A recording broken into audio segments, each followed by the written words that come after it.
Okay, so I would recommend watching this video at 1.5 times speed or 1.25 because it contains a lot of good information and I tend to take my time with my words.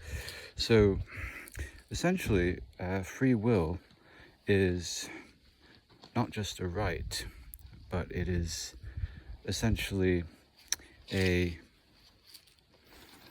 it's essentially something that was conferred onto man by God, by the Creator. But God's love isn't just unconditional. It comes with the caveat, or the 10 commandments. So as long as you're not murdering people, stealing from them, or committing adultery, then you're good to go.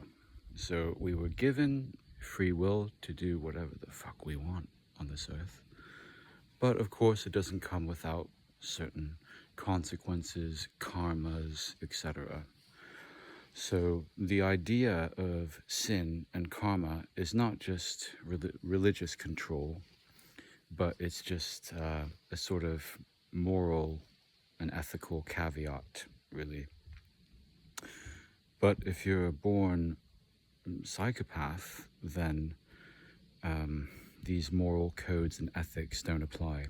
A psychopath has every reason and right to murder someone and not give a shit.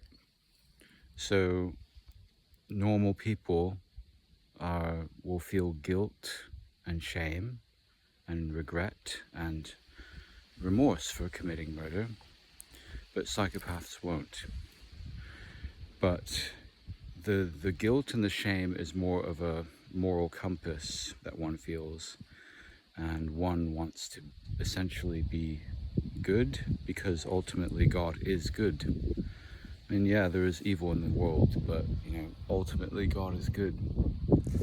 So essentially, with free will, we have this divine right to do whatever we want here, and there is a certain reason we don't do what we want to do, because we feel there might be consequences.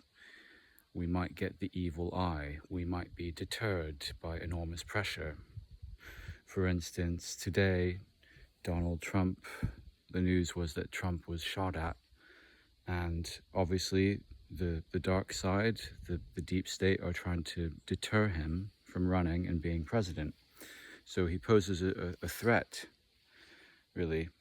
And so determinism comes in when the response is programmed.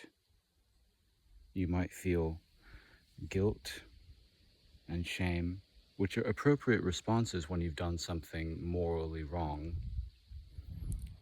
but it's still a program. So on the flip side, the psychopath is justified when he doesn't feel guilt or shame in killing someone, because he still has that free will to do that. So even though certain feelings, emotions, thoughts, behaviors are morally justified and are there to deter you from behaving badly, like killing, stealing, cheating, etc., they're still programs. So it's really about how far do you want to go with free will? Do we just want to eradicate concepts of sin and karma and just become total psychopaths and just kill whoever we want to? We could. We easily could. But as a sane person, there will be emotional, moral, and legal repercussions for the most part. This is why man was endowed with the faculty of reason, because animals don't have the faculty of reason and logic. But theosophically speaking, we have the reason to actually be like, oh, actually, I'm not going to do that. I could do that. I could go and rape someone. I could go and kill someone because God has given me the free will to do that. But am I going to? Most likely no, because I know there are going to be consequences. Not just legally, but also I don't want to be, subconsciously tortured, because what you do to others when you harm other people, usually it comes to haunt them in their subconscious, you know. So unless you're different, but for the most part, most people who have actually committed murders and raped people, they the subconscious mind, comes to get them in the end, and they are tortured, and they find it very difficult to live with themselves, really. So yeah, free will comes at a price, ultimately. Yes, God's love is unconditional, but the free will he has given to us, it's not that we have it inherently. That's the conclusion. It's like that Spider-Man, with great power comes great responsibility. So if you're a Satanist like Aleister Crowley, be like, do what thou wilt.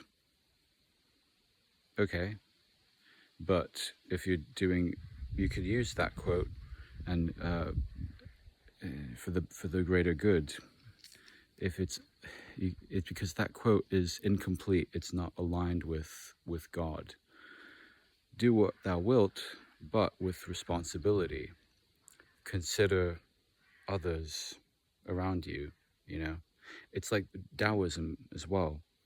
You can do whatever you want, but as long as you're not hindering or harming other people as well. Everyone has free will, but you're not allowed, universal law or cosmic law, to impose your free will on someone else's free will, because that just makes you an asshole. And yeah, so do no harm but take no shit. If someone else is trying to impose their free will onto you, so sorry, there's a clash of free wills. So what happens? What happens in that case? There is usually full-on war. This is how wars start, because one person wills this, and then another person wills that. So, and there's no harmony, because we each have been given the right to have free, independent wills of our own. And if it clashes with your free will, then obviously there's going to be war. This is how wars start. For instance, on a micro level, let's say, okay, there's some gardening occurring in the next door neighbor's lot. Power tools are being activated, but they have the free will to do that. And of course, the noise is annoying, and yeah, it's a Sunday, and it's just, yeah, but people have the free will to be cunts. And it's like an AA. So God, grant me the serenity to accept the things I cannot change, but also to change the things I can, and the wisdom to know the difference. So in there's already the implication that on the one hand, we do have free will, but on the other hand, there are deterministic forces at play that are completely out of our individual control. So it's about finding the right balance. If you've seen the film Adjustment Bureau, the message there is that we don't really have free will. Everything's predetermined. You're not in control. Everything's rigged. And there's no free will. There's only the appearance of free will. but everything in the grand scheme of things is managed by a higher order, a higher power, really. There's a plot twist, though. Once those deterministic forces realize that the individual free will is determined, then it kind of releases its stranglehold and says, okay, there's nothing I can do. We no longer write the script, so to speak. You write the script. So, yeah, and also in the Matrix, Agent Smith says, well, why do you persist? Why do you persist? Why do you persist on fighting me? You know, don't you realize it's inevitable? So he's like the representation of determinism. And Neo says, because I choose to, free will. So it's that age-old philosophical battle between free will and determinism, really. And, oh, listen, lovely cat. Yeah, so a lot of our responses are actually deterministic. They're predetermined in the sense that our behavior, human condition, is human conditioning, is a lot of it's determined by past conditioning and trauma as well. So when someone uses his free will in the midst of people who are just programmed NPCs, that individual is going to feel tremendous pressure to just cave in and conform, because the general consensus is that you can't do that. This is bad. This is wrong. I have the free will to shoot and murder whoever the fuck I want to. But of course, society's reaction is immediately and unanimously going to be, oh, that's horrible. Oh, that's bad. Oh, that's wrong. Oh, you're evil. You know, so social pressure is a real thing, and the hive mind is a real thing. So the whole point is that society is taught to conform, is taught to be nice to each other, and even though deep down we hate each other. And the reason we're taught this is because life would just be just an eternal battlefield. We would just not be here making YouTube videos and chilling out in the garden, but we would be fighting, like physically fighting all the time. So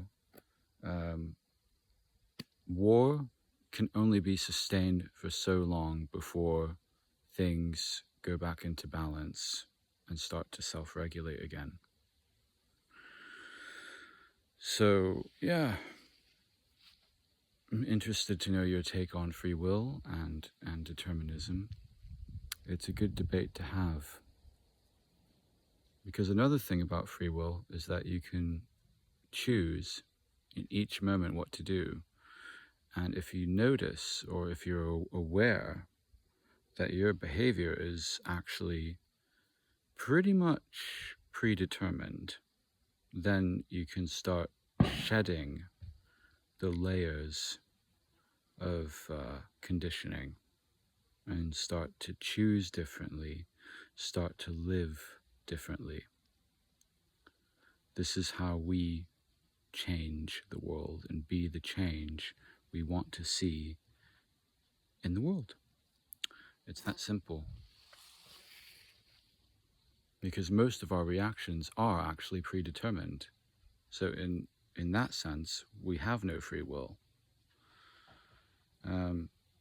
Each action has a reaction, and those reactions are actually totally deterministic and predetermined.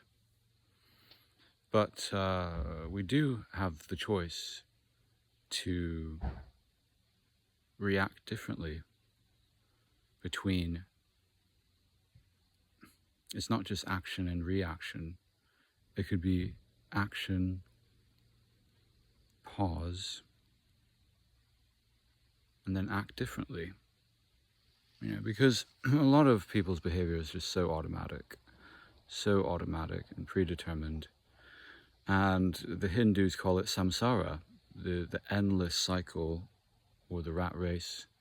Same thing over and over again, because the little human brain, not the big cosmic mind, but the little me brain, self, is like, well, actually, I prefer to be safe. I prefer to be comfortable. I prefer to be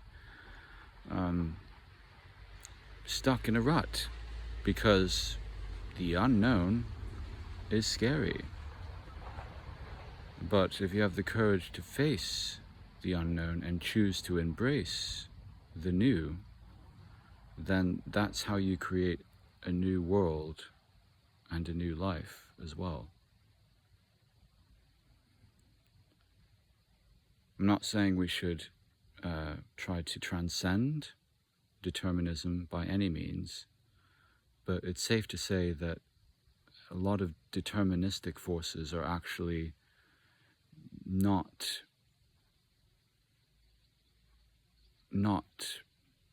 for the highest good at all, really, because it keeps you stuck, it keeps you in a prison, it keeps you frustrated, it keeps you in fear, really.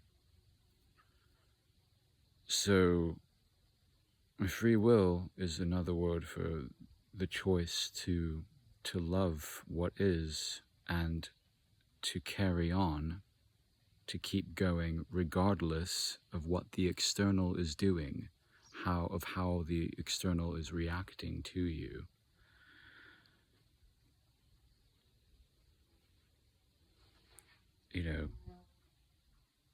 There's a reason why it's called free will, not just will, because it makes you free. It's about freedom. It's about freedom. Freedom to be a certain way in spite of how deterred you are being, of how pressured to act differently you are. And it's like performing in a theater or singing. And you're singing, for example, and what if the audience starts booing or jeering you or throwing tomatoes at you? What if that happens? The predetermined deterministic response would be, and then march off stage and feel humiliated, feel mortified, and say, all right, I'm not singing again, I'm not going to do this again. Just like this YouTube channel, I've barely any fucking viewers, but does that stop me from making YouTube videos? No. It's funny. It's like many people are just so easily deterred, and they're like, oh, it's not meant to be. Obviously, it's not meant for me. But that's just deterministic response. It's deterministic. If you had the free will, you're like, yeah, I'm just going to sing louder and just ignore everyone and just keep performing, keep doing my thing. There's a good book called Feel the Fear and Do It Anyway, because that's how you win. The fear is there to be broken through, because how can you live with yourself when you have this knot in your stomach all the fucking time? That's not living, So you just have to say fuck you to fear and just keep going and just, face your demons, high five them, hug them, because the deterministic response is to just fight them and try to protect yourself more and defend yourself more. But it doesn't work like that. It doesn't work like that at all.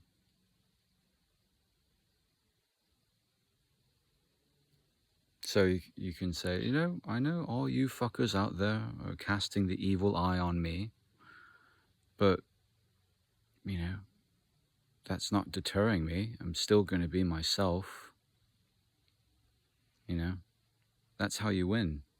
Because normally, deterministically, you try to fight fire with fire, and it doesn't work. It just brings you down to the level of your trolls. So, this is what Jesus meant by love your enemies. This is exactly what he meant. The free will to not act deterministically. But so many people are so unconscious of how predetermined their actions are. This is why I'm now anti-Advaita, because Advaita claims that everything is prescripted, everything's predetermined, everything's predestined. You are not in control as an individual. Well, great, that means no responsibility, no accountability. God did it through me. God did it, not me. So, yeah, I killed someone, yeah, raped a few women, but yeah, I didn't do it. God did. God told me to do it. That philosophy of Advaita can be just so manipulated and used in the favor of a total psychopathic killer, which is why it's up to you to write your own script, to have the free will to write your own script, in spite of consequences, punishment from the external, which actually is just nothing but putting enormous pressure on your divine right, on your God-given free will. So, yeah, as Immanuel Kant said, there's nothing except the starry heavens above me, or if it's daytime, the blue skies, or if you're in the UK, clouds and rain, and the moral law within me. So Kantianism is the opposite of Kantianism, which is just being a cunt. But Kantianism, Immanuel Kant, is, deontological. Do unto others as you would have them do unto you, another biblical thing. So if you want to be treated with kindness and love and respect, then give others that kindness, that love and respect, but also give yourself the kindness, the love and respect by exercising your God-given free will within a moral framework, which is what the Ten Commandments basically symbolizes. Yeah, you can have free will, but there are some basic, fundamental, obvious moral codes. Because animals can go around killing each other and raping each other without any consequence or repercussions. But humans are different. So hence, God creating man in his image. And so it's very personal, it's very individualistic, and it's very moral. But it's about what the individual does to create the world we live in, not the other way around. So being part of a society and conforming to that society because you've been kind of coerced into it by society's free will is deterministic. and you've eroded your own free will, essentially. But if you're not born to fit in, you're born to stand out. That is what free will actually means. And it's difficult. It's difficult because there's such Pavlovian conditioning going on about like, oh, am I going to be punished? Am I going to be abused for being myself? Am I going to be abused for just shining too fucking brightly? You know, and there's always this it's fear, which is deterministic. It's a base animalistic survival instinct that needs to be completely challenged and retrained and transcended, ultimately. I'm not saying don't look both ways when you're crossing the street. Just use your common sense as well. So, yeah, it's about finding the right balance. That's the key to it all. And accepting the things we cannot change whilst changing the things that we can. Free will. And it's quite nice knowing that there are deterministic forces that are, for the most part, benign. That's just running the show. It's still you doing it, but on a higher level that can't be seen unless you're completely 100% aligned all the time. But yeah, because it's like, okay, cast your burden upon the Lord. Cast your burden upon the Lord. Give it to a higher power, whatever you want to call it. Not to say it negates your responsibility or accountability, but some things are literally not within your control. And you just say, look, okay, I'll just give this to my higher aspects because this is beyond my pay grade. But there are some things that I can do, like brush my teeth, or go take a walk, or choose to be nice, and chill out. Yeah. Because when people are chronically stressed and on edge, that vibration has a ripple effect. Other people can feel it. So you need to start managing and taking care of your own vibrational frequency. Because if you don't realize that actually you're affecting other people, then you're just being an asshole.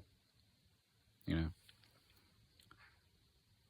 It's like, yeah, no, I'm smoking, but it's like, yeah, but you're smoking next to like some children over there who are coughing their brains out because the cigarette smoke is toxic, you know? And you're like, oh, so what? I don't care. You're just being a fucking asshole, you know?